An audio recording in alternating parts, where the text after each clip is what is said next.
Your amygdala is like that paranoid smoke detector in a dodgy motel. It goes off when you make toast, not when the wiring is about to burn the place down. Its job is survival, not your fucking happiness. It would rather keep you locked in a dark, safe little bunker. No windows, no sunrise. Because it's ancient lizard brain logic. No risk means no pain. Now here's the catch. No risk also means no joy, no growth, no freedom, no goddamn point to life. So let's chunk this down. Detail level. In the moment, your amygdala fires off cortisol and adrenaline when you step outside of your comfort zone.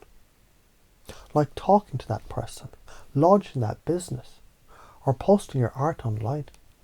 Because to it, that's saber-toothed tiger territory. Chunk up to the big picture. But this same safety reflex is the number one dream killer on earth. Every person who never wrote the book, never left the dead-end job, never told their crush how they feel. They were obeying their overprotective smoke detector. Now let's reframe this with a metaphor buffet. Your amygdala is like a helicopter parent who thinks you'll die if you climb the monkey bars. It's like the IT department that blocks every website just in case. And now you can't even Google solutions to your problems. It's like wearing medieval armour to go swimming. You're safe, but you'll drown slowly anyway. Science says the amygdala is wired for threat detection, not opportunity detection. It's scanning for what might go wrong 24/7. But your prefrontal cortex, that's the part that dreams, plans, and plays chess with the future. It can override it. You've already done it countless times. When you first learned to ride a bike, despite the fear of falling. When you spoke up in class or at work, even though your heart was hammering. When you moved cities, switched careers, or ended a toxic relationship. That's proof. You already know how to walk out of the bunker. You just forgot.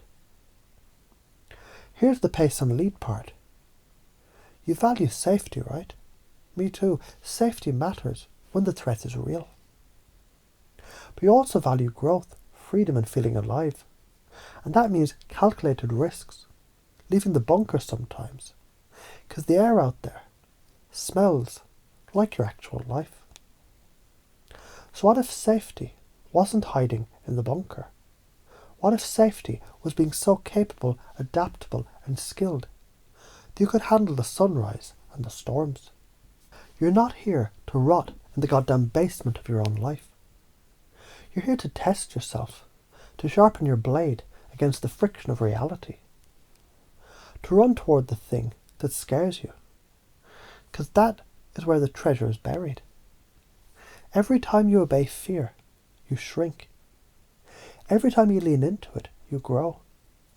This isn't motivational fluff. This is neuroplasticity. You literally rewire your brain to see risks as fuel, not fire. If you keep listening to the smoke detector, 10 years from now, you'll be the safest, most comfortable, most unfulfilled shell of a human you can imagine. Alive, but not living. If you start overriding it now, you'll train your nervous system to see the sunrise as normal. You'll build a body and a mind that can handle discomfort like a fucking pro. Your world gets bigger, your life gets richer, your courage becomes contagious. Next time you feel the bunker door closing, notice it. Thank the smoke detector, and then walk the hell outside anyway. Let the sunlight burn your retinas if it has to. Because the bunker might keep you from dying, but the sunlight is the only thing that makes you feel alive.